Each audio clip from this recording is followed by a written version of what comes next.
In an era marred by racial discrimination and gender prejudice, a tenacious blade of grass managed to thrive. Welcome to our program. Today, we're bringing you the story of a hero who etched a significant mark in the history of American space exploration, yet whose name has not been widely recognized until much later, Katherine Johnson. In the early 20th century America, the specter of racial discrimination cast a dark shadow across the land. Institutions such as schools and hospitals were divided along racial lines, with African Americans and whites being strictly separated. African American communities were pervasively confronted with inadequate access to education and employment opportunities. Their schools and public facilities were typically in substandard condition, suffering from a lack of adequate funding and resources. In the professional sphere, African Americans struggled to secure job opportunities equivalent to those available to whites, and when employment was attainable, it often came in the form of low-wage, low-status positions. Additionally, African Americans frequently faced unfair treatment in public spaces, sometimes even subject to violence and humiliation. The era was one of widespread racial segregation, characterized by educational inequality, legal restrictions, economic disparities, violence and intimidation, and social exclusion, all of which served to oppress countless African American families. In 1918, a black girl was born in a small town in West Virginia. She was Katherine Johnson. Naturally fascinated by numbers, she would count everything she could, from steps to silverware. When Katherine was 10 years old, her town refused to provide education beyond the 8th grade for African American children. Recognizing that education was the key to breaking down societal barriers, her parents decided to move to ensure her talents were not wasted. They drove 120 miles to settle near a school that allowed African American students to pursue high school education. Katherine's dedication and intellect shone through when, at the age of 14, she was admitted to West Virginia State College on a full scholarship to study mathematics. During her college years, Katherine not only completed all the standard mathematics courses but also caught the attention of Dr. Clayton due to her exceptional performance. Dr. Clayton, the third African American in U.S. history to earn a Ph.D. in mathematics, offered Katherine a specialized course in analytic geometry, which became the key that unlocked her dreams. In 1937, at the age of 18, Katherine graduated with honors, earning a double degree in mathematics and French. However, despite the significant effort and numerous achievements Katherine had made in her studies, she lived in an era and societal environment rife with racial and gender discrimination. As a black woman, Katherine found employment in the field of education as a teacher. In 1938, she seized a rare opportunity and became one of the first black women to enter the graduate school at West Virginia University. However, her experience in graduate school was far from pleasant.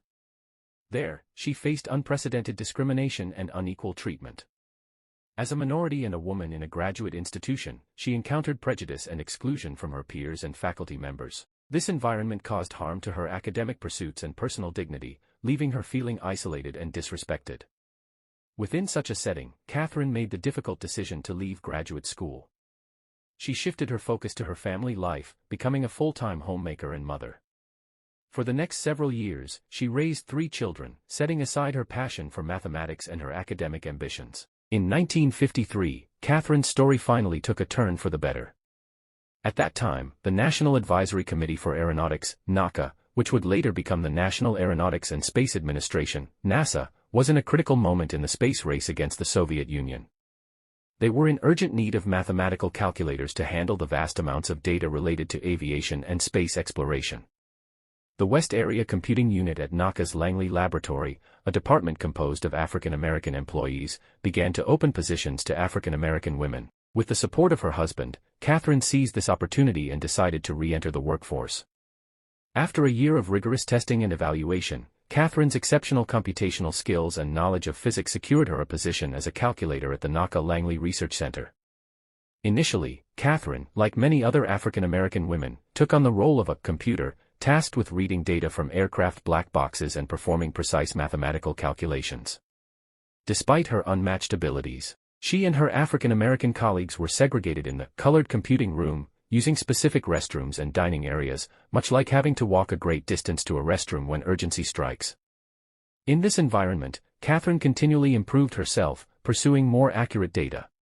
Around 1953 or 1954, Katherine's extraordinary talents in mathematics and analytic geometry led to her temporary assignment to a flight research team, which was entirely composed of white male engineers.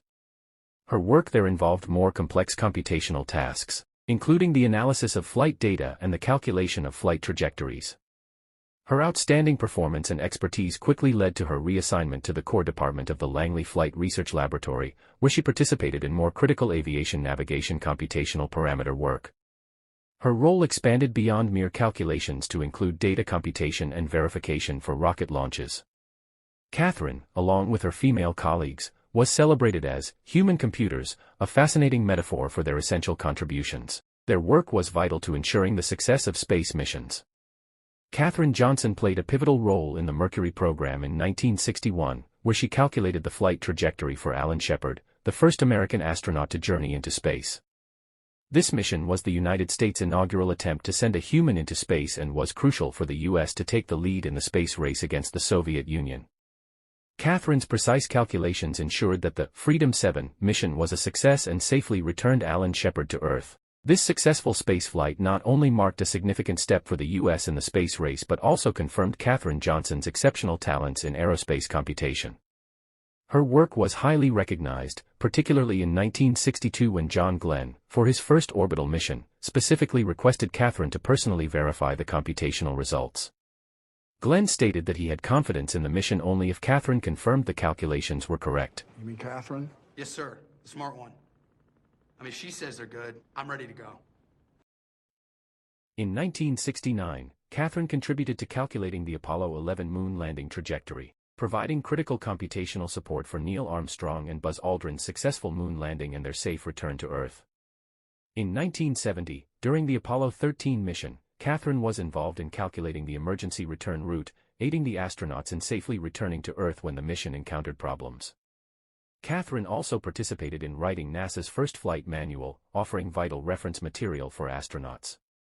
She is truly an individual we should admire. Katherine not only achieved success at NASA in an era of racial segregation and gender discrimination but also helped break down workplace barriers, paving the way for future female and minority scientists. Katherine Johnson's contributions were ultimately recognized with the highest civilian honor in the United States. In 2015, she was awarded the Presidential Medal of Freedom in acknowledgement of her immense contributions to the field of aerospace. In 2016, NASA paid tribute to her by naming the Langley Research Center's computing building after her, a mark of deep respect. Katherine reflected that these honors were not only an affirmation of her professional career but also a recognition of the resilience and perseverance she demonstrated in the face of adversity. She understood the significance of her achievements in inspiring and encouraging future generations of women and minorities. Katherine Johnson's life was a pursuit of knowledge and a testament to the persistence of dreams.